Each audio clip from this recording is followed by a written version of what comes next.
My name is Kennedy Matthews. I am 34 years old and currently the chief financial officer at a real estate firm in Boston. I used to think that numbers, contracts, and market analysis were the hardest parts of my job. That was until my own family turned me into a walking bank account in front of hundreds of people. That night was the 70-year anniversary of Matthews Estate, the family vineyard that has been tied to 3 generations of my family.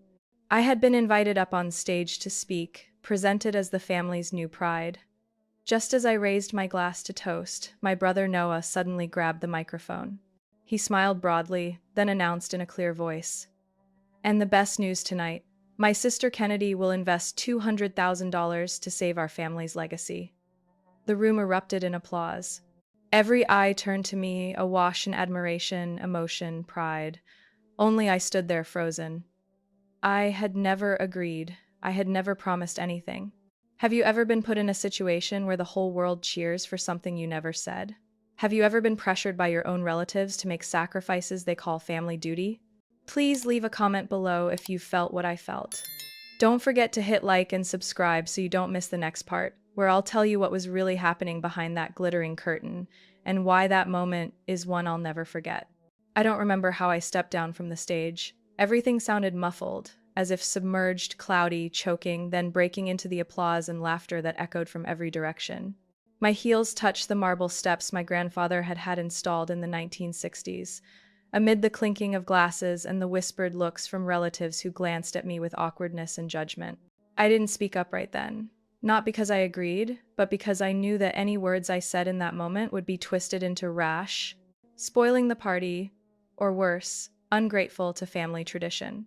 I slipped through rows of long tables, draped in white linens, and edged into the side hallway of the main house, where the old brass chandeliers still cast a soft yellow light on portraits of our ancestors. My heart was pounding like I'd run a marathon. I needed air, I needed space, and I needed an explanation. "Ken," my mother's voice called from behind. I turned. She walked over, composed, as if she had just watched her daughter receive an honorary medal instead of being publicly pressured to contribute $200,000 in front of 100 guests. "How could you leave like that?" she asked, placing a hand on my arm, an automatic gesture that made me pause today. "I never agreed," I said softly but clearly. Not once, not a word. Yet I was announced like a walking wallet. My mother pursed her lips. A flicker of unease passed through her eyes. Then she quickly folded back into her usual calm. "Your father and I only thought this was the right moment for you to step up. Noah has worked hard to keep the vineyard going for years. You're in a position to help." "In a position?" I raised an eyebrow. My tone edged. "You mean I've been working 60, 70-hour weeks for over 10 years, scrimping and saving every dollar to buy a house of my own, and that counts as in a position? While Noah dumps money into 3 failed projects and is called the one who sacrifices." My mother didn't answer. I saw her glance behind me to where my father had just arrived. He had his arm around Noah. The two of them moved toward us as if on cue. "What are you doing?" my father asked as he reached us, his voice low and cold. "Making the whole family look ridiculous." I looked at him, the hallway light catching the silver in his hair. Ridiculous as standing before hundreds of people and saying, "I'll contribute $200,000 without ever asking me." "It's not a lie, it's about trust," he said, as if reciting a practice line. Noah stood with his hands in his pockets, not looking at me but out through the window toward the vineyard, as if imagining some glorious future that I was expected to pay for. "You are a Matthews. The blood in your veins is vineyard blood. You can't turn your back." I laughed, a small sound that tasted bitter. "Matthew blood? When I asked to study vineyard finance at 17, you said, 'That's not for girls.' When I asked to learn the fermentation process with Noah, I was sent off to wash glasses. Now, I'm a Matthews when the family wants to drain my savings?" Noah cleared his throat, as if attempting to cut me off. "I think you're overreacting a bit," he said. I met his eyes head-on. "Noah, I'm not a bank. I don't put in 70-hour work weeks to bankroll your bad decisions. And I'm certainly not going to rescue a legacy that never let me touch it." My mother tried to pull my arm, lowering her voice. "You can refuse, but at least don't do it in front of guests. People will think this family is divided." "Maybe it's not just something for them to think about anymore, Mom," I said, pulling my arm away. A server approached politely, and asked if I would return to the stage. The MC was looking for me. I glanced down at the glass I still held. A little wine had spilled, the deep red forming a stain on my dress like an indelible mark. I looked up at the server and offered a courteous smile. Sorry. I have to go. There's something more important I have to take care of. I left with steady, deliberate steps. Behind me, I heard my mother call, but I did not turn around. I don't need false praise. I don't need a legacy built on someone else's sacrifice. I just want to reclaim the voice this family has taken from me for too long.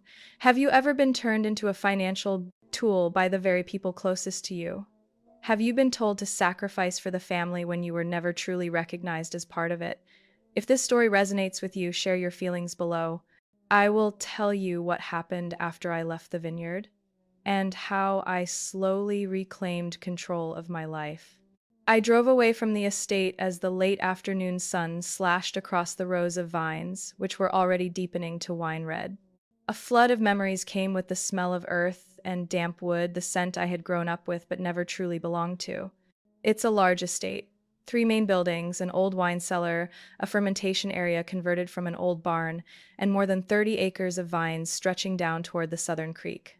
From childhood, I had been fascinated by how ripe grapes were transformed into bottles of Matthew's wine that upscale restaurants in the region sought out. When I was 12, I used to get up at 5 a.m., sneak after my father and Noah as they checked the sugar levels in the grapes. I carried a small green notebook, jotting down every number and technique I overheard. I thought that if I worked hard and proved myself, my father would let me in as part of the crew. But the moment he saw me, he frowned. Go home and help your mother make breakfast. This is men's work. I stood still, gripping my notebook, looking up at him in silence. Noah was poking ripe grapes and grinning as Dad let him taste. I couldn't understand why being a girl made me an outsider in the very place I grew up. After that, I still followed them quietly, hiding behind treetops or the old brick wall of the cellar. I watched with eager but aching eyes. In 9th grade, I won first place statewide in a science competition with a solar-powered irrigation recycling model. The school held an awards ceremony and I invited my family. My mother was busy caring for Grandma, and my father stuck checking fermentation quality. Only my grandmother came and squeezed my hand from the back row as I accepted the certificate. I wasn't upset. I told myself, keep trying, one day they'll be proud. By age 15, I could handle most of the production logging and forecast yields, yet my father still refused to let me near the estate's accounting books. He gave them to Noah, who had barely passed math thanks to extra points for sports. Noah is the heir, he would say. Despite topping my class and receiving invitations to summer programs at prestigious universities, was labeled good at theory but lacking practical sense. I remember standing outside the office window, watching Noah laugh with my father over paperwork, plans, and investment sketches I'd longed to work on. My father's gaze rested on Noah with an expression I had never seen, directed at me: trust, empowerment, expectation. To me, he offered only polite nods and short advice about stability, settling down, and don't think too much. At 18, I was accepted to the University of Massachusetts for corporate finance on a full scholarship. I brought the acceptance letter home, placed it on the dinner table, heart fluttering like a child. Noah had just lost a county-level soccer match. My father put a hand on his shoulder and said, "That's okay, you're the vineyard's hope." And me? My mother only gave me a weak smile. "You're going far, dear. Take care of yourself." I folded the letter quietly. No one took pictures. No bottle was opened in celebration.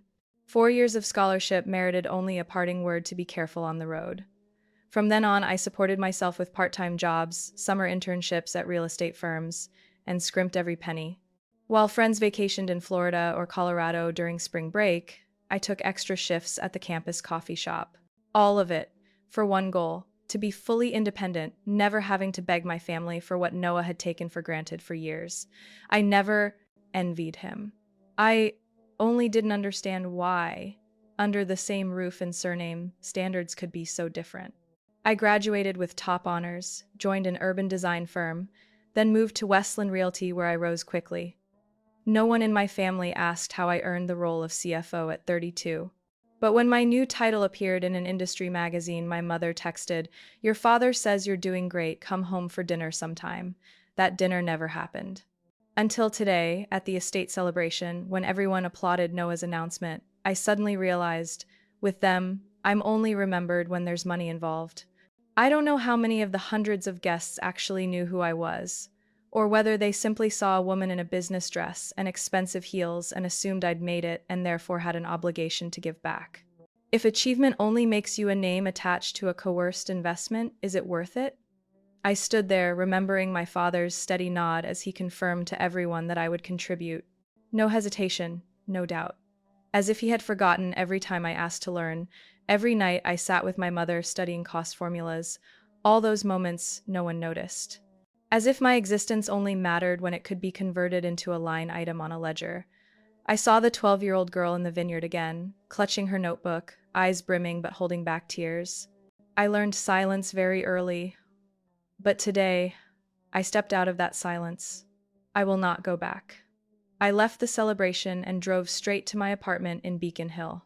The third floor of that old red brick building is the only place where I can breathe without being questioned. I went inside, took off my shoes, set my bag on the rosewood table by the door, and stood in the living room. The warm yellow light falling on the oak floor and the sofa I'd chosen on a bitter winter afternoon last year. I didn't cry. I didn't shake. But something inside me had both broken and coalesced, smoldering and heavy. I went to the kitchen, poured a glass of water, then sat down and opened my laptop out of reflex. I needed to check something. I logged into my personal finance system. The numbers appeared: savings, investment portfolio, dividend, cash flow from last quarter, all in good order. I still had control, but that gave me little comfort. I knew there were things happening behind my back I had yet to see. I checked my work email, then my personal inbox. An unread message sat there from the family's old legal address, matthews.legaloffice@gmail.com. Subject line: draft agreement, tasting room project, confirmation needed before the 5th of next month. I opened it. An attachment. A PDF. I clicked. The first page stated clearly, Financial Cooperation Agreement between Kennedy Matthews and Noah Matthews, Expansion Project for the Tasting Room at Matthews Estate. Right under the title was the figure, investment amount $200,000, bank loan guaranteed under Party A, Kennedy Matthews. A chill ran down my spine. I read on, if Party A lacks sufficient personal capital, Party A is responsible for guaranteeing a bank loan up to $250,000 at the partner bank to implement Phase 2. The last and most shocking line listed collateral: personal cabin in Vermont, not yet purchased, currently under mortgage approval process. I went cold. So they knew about my cabin plans? They knew I had submitted a mortgage application? Who in the family was behind this? Who could access my bank information if not someone who had been my legal guardian while I was still a minor? I examined the top right corner of the contract packet. Last revised 2 weeks earlier. They had prepared it. Not by chance, not on a whim. They had time, documents, even a lawyer. And I, the person just announced as voluntarily investing out of family devotion, was the only one never consulted. I took screenshots, saved the entire file, printed 3 copies, and put them into a slim dossier. Then I called Ashley, my college friend who now works as a civil attorney in Cambridge. Ash, I need to see you. Not a work thing. Family. But serious. Ashley's voice dropped. Ken, tell me, does this involve your signature?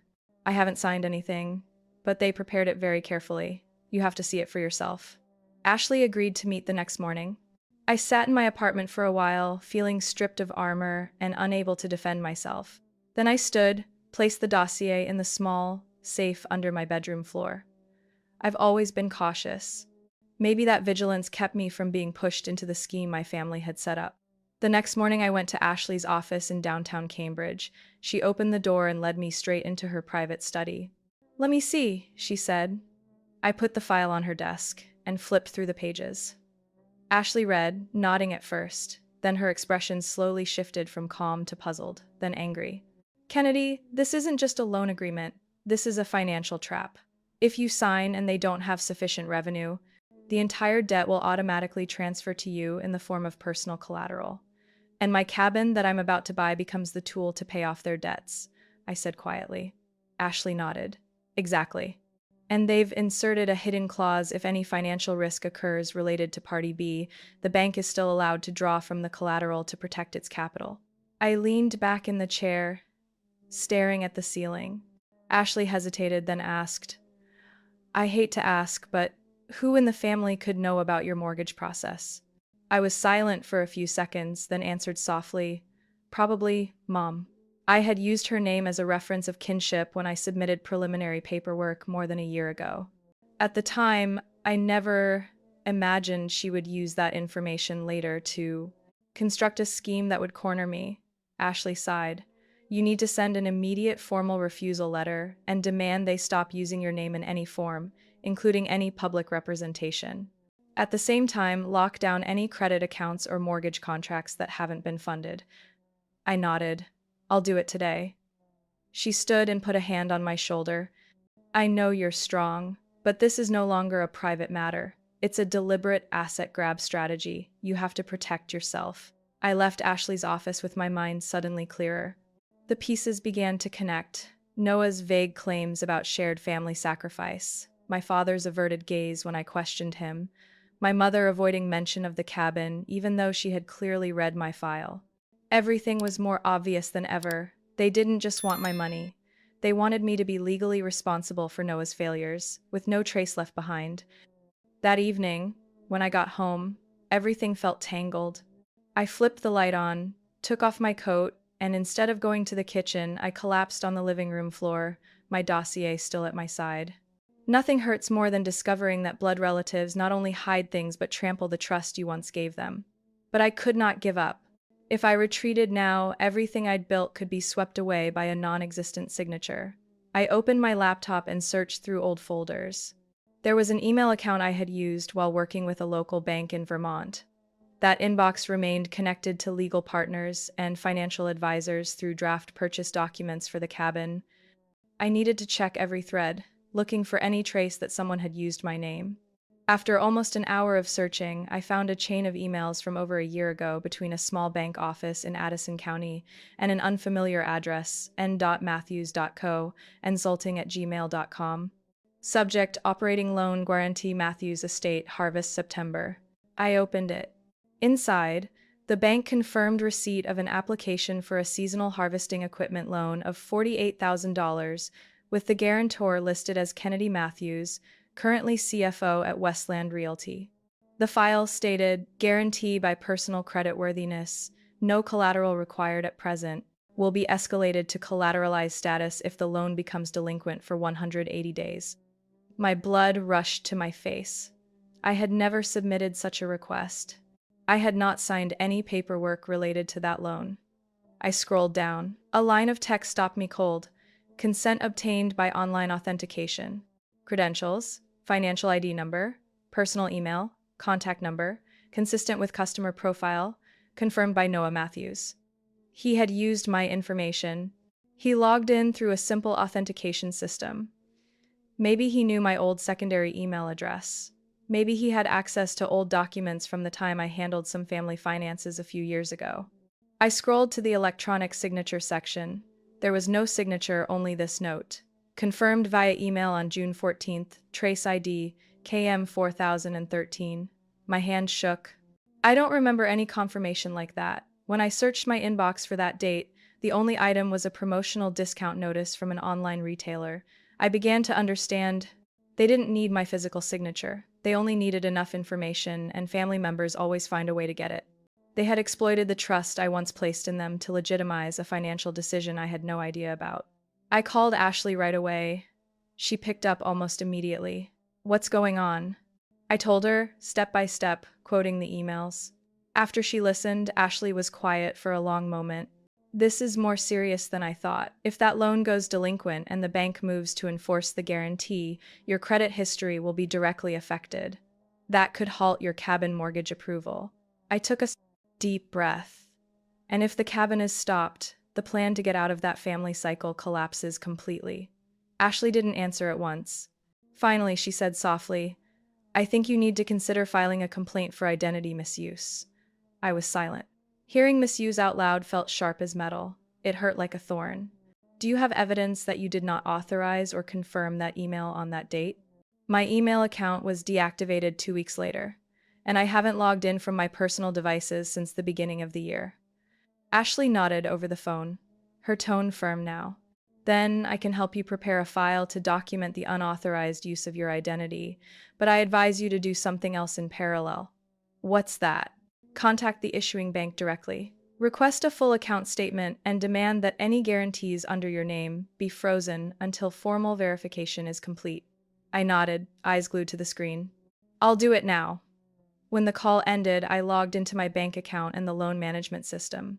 The numbers on the screen made my stomach drop. Although the $48,000 loan was being serviced at present, the timeline showed a warning: full repayment due in 23 days. If not met, the guarantee clause would trigger. I opened my cabin file in Vermont. My mortgage was in the final approval stage. If the interbank system flagged my credit as tied to a questionable loan, everything would unravel. I had no choice. I had to act, not out of revenge, but to preserve what I had earned by my own effort and resolve. I could not let my name be treated like family property to be traded by those who didn't value it. Nor could I let my dream of an independent house among the pines be stolen simply because everyone assumed I would remain silent. I had never been close to Aunt Ruth, yet she always stood out at family meetings. Unlike the Matthews women who nodded at my father as if it were ritual, she never hesitated to ask hard questions. When I was young, my mother called her odd, difficult, but I never saw it that way. Aunt Ruth lived alone, no husband, no children, owned a used bookstore in Providence, and only showed up for truly important family gatherings. I was pouring coffee in my small kitchen when the phone rang. The number was unfamiliar. I almost didn't pick up, but something made my hand stop. "Is this Kennedy?" a clear, steady voice asked. "Yes? Aunt Ruth?" "Yes, I think you should come see me, today, if possible." I was surprised, then uneasy. Her voice was low and resolute. There was no room to refuse. "What is it about?" "Just come. I'll text you the shop address. Bring everything related to the loan you're suspicious of." Less than 2 hours later, I stood outside the little bookstore on a quiet Providence street. The facade was weathered, the wooden sign faded by rain. Inside smelled of old paper and pine, and a warm, muted light fell across towering stacks. Aunt Ruth sat at a corner table with a steaming cup of tea and an old laptop. She looked up when I entered. "Sit." She pointed to the empty chair. I set my bag down and opened it. "You brought everything," she said. Aunt Ruth didn't rush to take the files. She poured more tea, sipped, then spoke slowly. "Do you know what happened to me 30 years ago?" I shook my head. "I used to co-own this estate with Bill, your father's brother. After your grandfather died, the property was split. But a year later, I pulled out. I sold my share for barely a quarter of its true value." I sat up. "Why?" "Because I was pressured." Her voice was low but sharp. "I had no husband, no children, no public voice. They used the idea of preserving the family to make me sign as guarantor on an expansion loan. When things went wrong, I had to pay a portion of the debt. Your uncle ended up with nothing but kept his name on the family honor roll." My hands tightened in my lap, my pulse kicked. "I'm not telling you this to complain," she continued. "I'm telling you so you understand. They will always look for someone financially stable, quiet, and convenient. They don't need consent, only silence." I didn't reply. Aunt Ruth pulled open the drawer in the side cabinet and took out a thick, neatly bound file with numbered pages. "This is the internal financial report for Matthew's estate for the last 6 years. I got it from a friend who did a temporary audit for the farm 3 months ago. They were not rehired." I flipped through the file, and the numbers chilled me immediately. Net income for 2019 was negative $26,000, and for 2020 it was negative $17,500.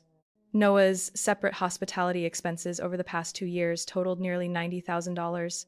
The maintenance fund for the fermentation line had been almost entirely drained. I stopped at page 5. There was a handwritten note from the interim accountant. "Liquidity risk warning for Q4, no emergency measures in place. Projected probability of default by year-end." Aunt Ruth looked at me. "Do you think they rushed you in for no reason?" she said. "They need someone with a clean credit history to secure a loan to rescue the production line." And if you sign that agreement, all those losses will be legitimized under the name of investment partnership. I asked quietly, "What about Noah?" "He thinks he's carrying the tradition," she said, fatigue audible in her voice. "But the truth is, he's clinging to an empty shell. And he's been raised to assume you'll never dare to say no." I set the documents down on the table, feeling the weight in my chest. For the first time, I saw softness in her eyes. "I stayed silent once," Aunt Ruth continued. "I thought that if I stepped away, it would all be fine. But when I realized my withdrawal only made them stronger, it was too late. You are not a copy of me. If you don't stop this now, they'll make you the next sacrificial pawn." I swallowed hard. A bitter knot rose in my throat. For a moment, I felt like part of a pattern that had repeated across generations, women quietly pushed out of power because they were too sensible to be submissive, but not cold enough to fight back completely. I looked up. "Can you give me a digital copy of these documents?" I asked. I already prepared it. She handed me a small USB drive. "And one piece of advice. Don't fight with emotion. They'll call you ungrateful. Let the numbers speak. You're stronger than you think." I took the USB, stood, and thanked her in a hoarse voice. Aunt Ruth didn't hug me, she only nodded. But in that nod, I felt a trust I had never received from anyone in my family. Not because I'm a woman, not because I'm a Matthews, but because I dared to look the truth in the face and chose to stand my ground. I left Aunt Ruth's bookstore with the USB clenched in my hand, heavy and clear-headed at the same time. The figures in the report were not just ink on paper. They were knives cutting through the glossy veneer my family had presented to the public. I needed to go further, deeper. One internal report wasn't enough. I needed indisputable evidence, the kind that would leave my father and Noah no room to retreat. I called Mark, an attorney I'd met during a real estate project 2 years earlier. He used to work in the legal department of a local Vermont bank and understood lending systems and the shadowy financial routes wealthy people sometimes exploit. We met at a small cafe in Cambridge early the next morning. Mark was a middle-aged man with a serious face, bright, careful, and quick eyes. He listened as I told the story, didn't interrupt, just took careful notes.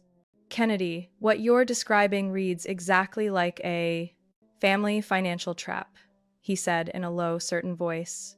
"If you want, I can start by auditing Matthews Estate's cash flow over the past 3 years. If there are suspicious transfers, we'll find them." "I need the truth, no matter how hard it is," I replied. Mark nodded. "Prepare yourself. The deeper we dig, the more is likely to surface." 3 days later, I got a call from Mark. He asked me to come to his private office, a small room on the third floor of an old building near the train station. When I entered, stacks of papers, charts, and land maps were already laid out on his desk. "Sit down, Kennedy," he said. "I have something you need to see." He handed me a bank statement from Addison County. I looked and nearly held my breath. These are transactions for Matthews Estate's operating funds. They have 3 main accounts. 2 are used for payroll and maintenance, but the third account, usually called the reserve fund, shows several suspicious transactions. He pointed to figures highlighted in yellow. Over 18 months, more than $160,000 were withdrawn in small amounts, each not exceeding $10,000. That method of withdrawal is designed to avoid triggering oversight. But the concerning part is where the money went. Mark slid another file toward me, transferred into an account under the name Lillian Cross. I frowned. Lillian? She has no formal relationship with Matthews Estate, but our investigation found Lillian Cross is Noah's girlfriend. They keep her private, likely to avoid family drama. Look here, he spread out a land deed. Lillian's name is on 2 agricultural parcels about 10 miles from the main estate. The purchase price roughly matches the amount withdrawn from the fund. My knees felt weak. "Are you saying Noah used the family fund to buy land for his girlfriend?" "Yes. And there's more." Mark flipped to another document. "One of the 2 parcels is being used as collateral for an additional $75,000 loan.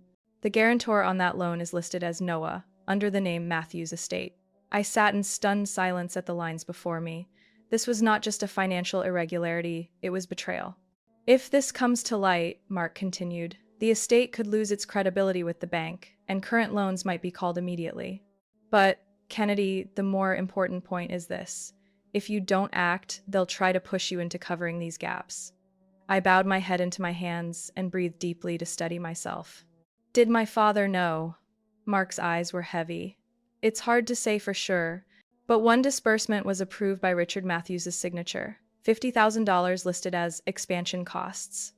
That same amount appears in the land purchase transaction for Lillian. I closed my eyes. The question was no longer whether my father knew, it was how much he knew.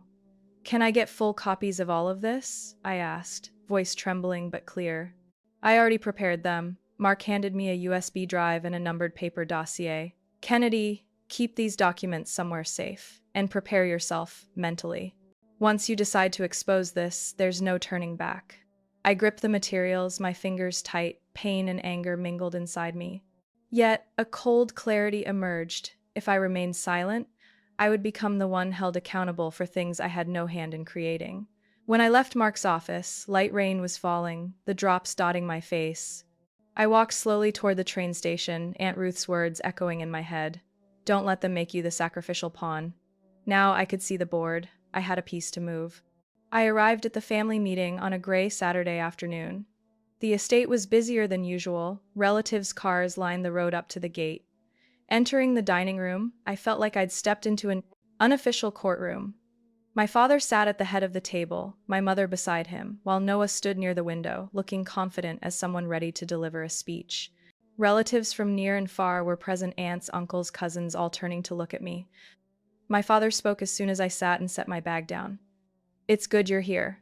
We don't need to beat around the bush. Today we'll make a final decision.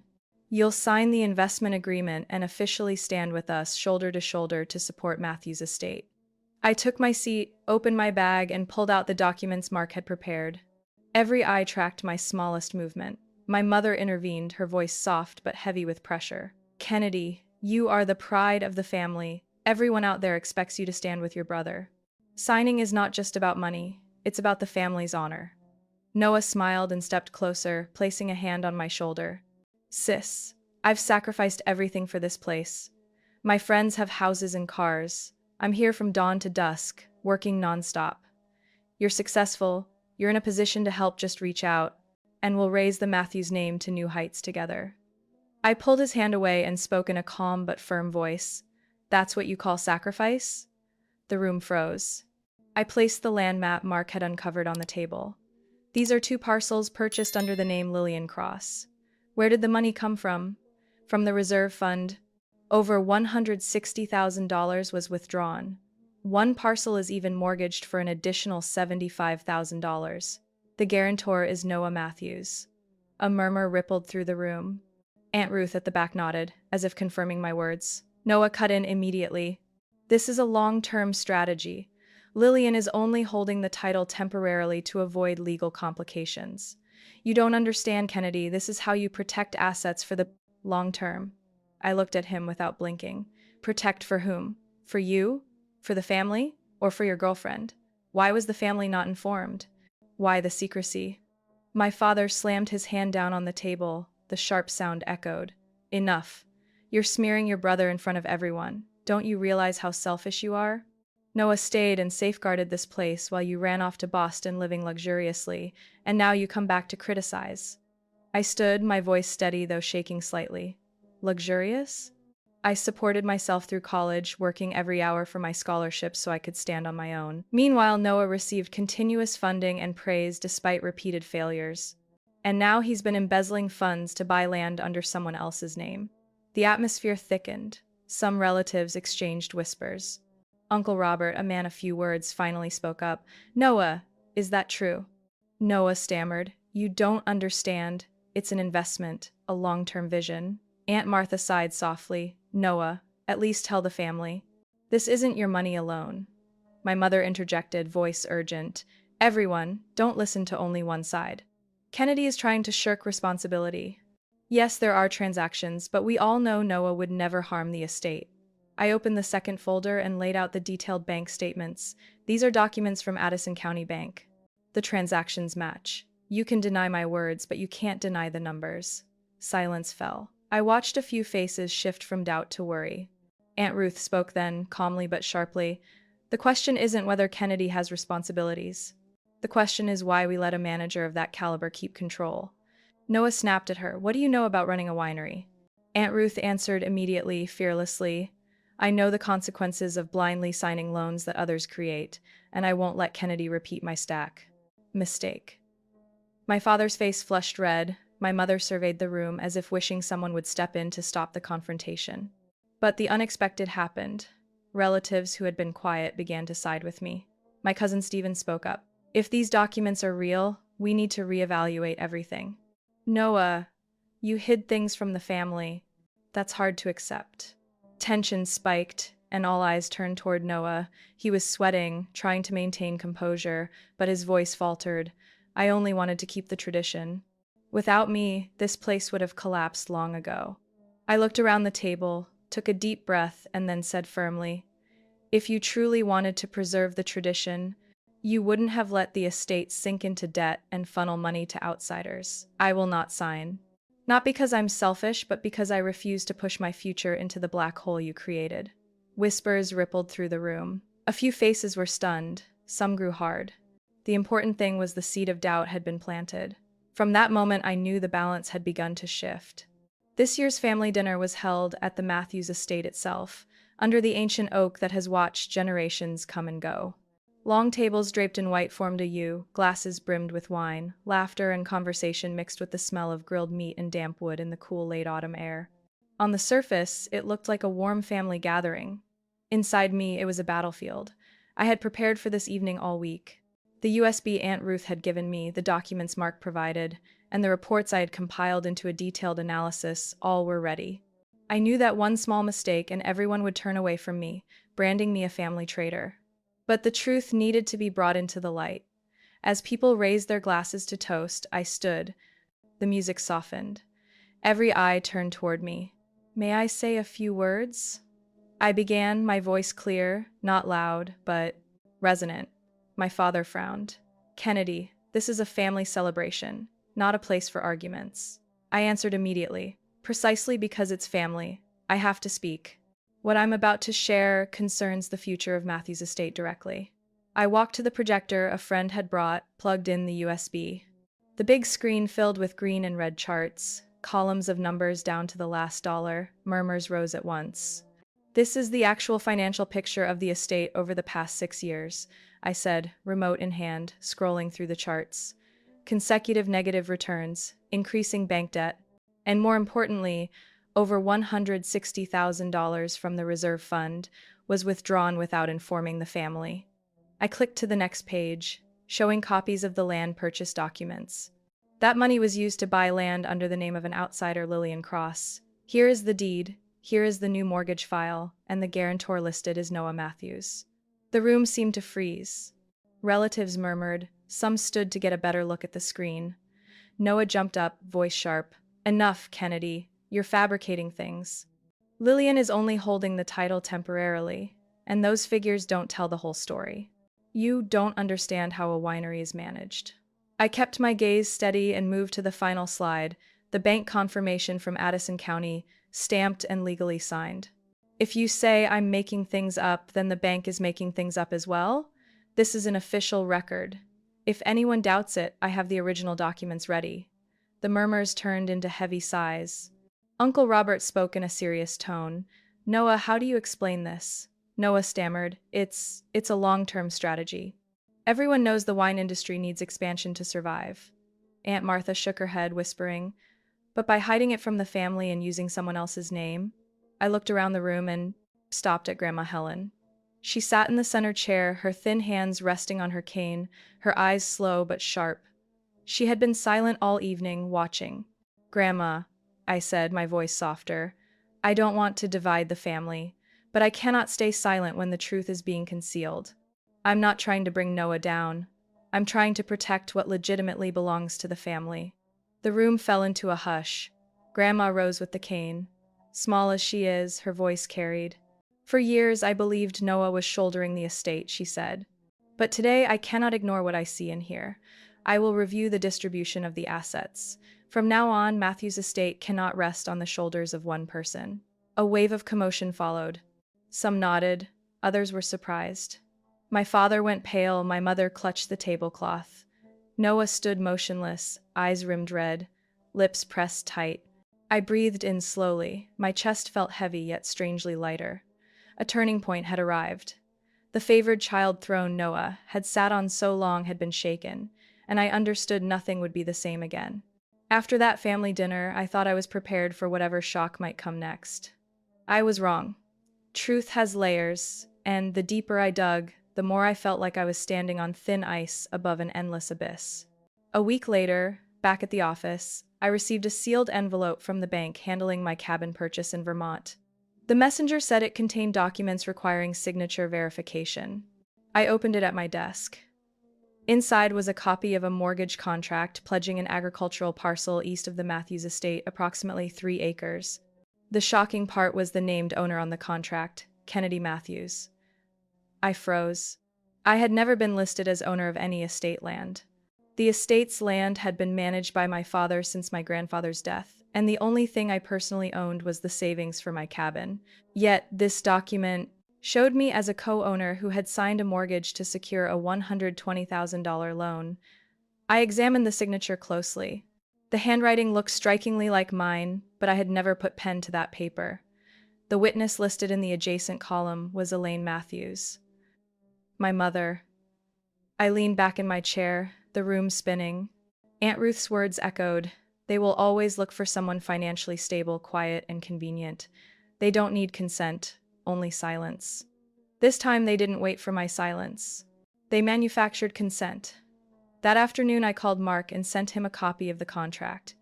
He was silent for a long moment on the other end before exhaling. That's a clear forgery. Kennedy, you need to act now. Otherwise, the bank has the legal right to seize the collateral if the loan becomes delinquent, and you would be the legal party responsible. My voice trembled, but I never signed anything. How did they do this? Most likely they used personal information you provided earlier, plus your mother's attestation as witness. With the family standing, the local bank didn't scrutinize it thoroughly. This is collusion. My chest tightened. So it wasn't just Noah, my parents were involved. They treated my name like a negotiable asset. Mark continued, you must file a complaint about the forgery immediately. At the same time, send a copy of the contract to the bank's legal department and demand its suspension until a formal investigation is completed. I nodded, though he couldn't see me. Will you help me prepare the filing? Of course. But Kennedy, brace yourself. Once you file, relationships will fracture completely. This won't be a family disagreement anymore. It will be a civil lawsuit that could drag on. That night, I sat alone in my apartment, city lights reflecting on the window. 2 folders were on the table in front of me, one documenting Noah's embezzled funds, the other, the forged mortgage contract. I remembered my father's face when he slammed his hand on the table, my mother's voice invoking family honor, Noah's challenging look. They had put me in this position, and now they would have to face the consequences. The next morning, I went to the county courthouse to file suit, bringing all the evidence Mark had organized. The clerk paged through the documents, looked up with a mixture of curiosity and sympathy. Are you sure? This means suing your parents and brother? I pressed my lips together. I'm sure. Then I drove to the local bank branch and spoke directly with the credit manager. I set the stack of papers on his desk, voice steady. This contract uses a forged signature. I never signed it. I demand it be suspended immediately and an internal investigation be opened to establish responsibility. The man frowned, compared the copy with my signature on my cabin file, and sighed. The difference is clear. We will freeze this file pending a conclusion. But be prepared, this will cause a stir. The Matthews name carries weight in this community. I looked him in the eye. Reputation built on forgeries is not a reputation worth keeping. Leaving the bank, I felt as though I had taken the first step onto a rocky road. But it was the only path left to preserve the truth, my dignity, and my financial future. After I filed suit, the days that followed felt like a non-stop tense movie. The county court moved quickly because the evidence was concrete, especially the forged signature and the bank's confirmation. A temporary injunction was issued. Freeze all assets under Noah's name and review all loans tied to Matthew's estate. Word traveled fast through the community. Relatives came to me, bewildered and wanting the facts. On the day of the hearing, I sat as the plaintiff, facing Noah and our parents. Noah wore a gray suit but looked strained, hair mussed, eyes darting away. My father sat beside. To him, face ashen. My mother tried to appear composed but clenched her hands. The judge turned the pages of the file, reading the bank statements, the deed in Lillian's name, and the mortgage contract forged with my signature. When the judge announced, "Unauthorized use of identity has been verified," Defendant Noah Matthews is ordered to restore all improperly appropriated interests and is held responsible for the unlawful mortgage. I felt a rush of relief through my body. No one in my family could justify it. The court also ordered the forged mortgage in my name to be voided, and the property's legal status returned to what it had been. Outside the courtroom, Noah rushed up to me, voice breaking. "What have you done to us, Kennedy? You ruined everything." I looked at him, not angry now, but exhausted. "I didn't ruin anything. You and our parents chose this path. I only protected what's mine." He fell silent and bowed his head. I turned away, my heart heavy but relieved. A few weeks later, once the legal procedures were complete, I regained all the rights I would have lost had I not stood up. At the same time, the bank approved my mortgage for the Vermont cabin. I drove north, winding through roads framed by red maples, until the small wood house appeared by a glassy lake. Modest, steep-roofed, with wide windows overlooking the sparkling water. When I stepped inside, the scent of fresh pine filled the air and a calm settled over me. Standing on the deck, I took a long breath. This place was more than real estate.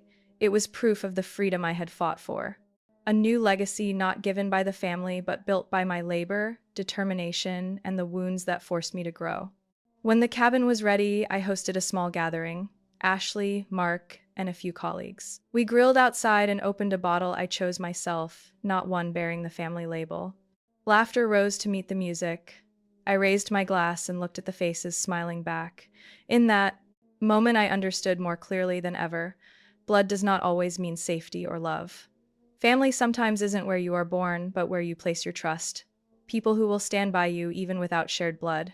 Family isn't always the place where you're born, I said, my glass catching the sunset over the lake. Sometimes it's the place you dare to choose for yourself. Glasses clinked in the peaceful evening. I smiled as warmth spread through my chest. No burdens remained to bind me. Only an open road ahead, where I could walk on my own 2 feet and leave behind the heavy walls of an old-fashioned legacy. I had my own inheritance now, freedom. I stood long after everyone left, the cabin's warm light spilling onto the quiet lake. A gentle breeze brushed the porch and carried the scent of pine, and I felt a relief I could barely name. Perhaps this was what I had been searching for all those years, a place where no one could take my name, my voice, or my convictions. Still, I often wonder, if I had stayed silent, if I hadn't asked questions or sought the truth, where would my life have drifted? What about you? If it were you, would you confront those you once called family when the truth shatters your beliefs?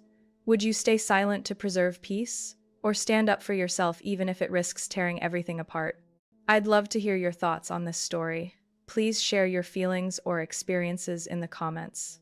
And if you appreciate true stories about family life, about choices, and about learning to say no to protect yourself, please subscribe to the channel. Because behind every closed door, there is another door waiting to open with light, with freedom, and sometimes with a completely new definition of what family can mean.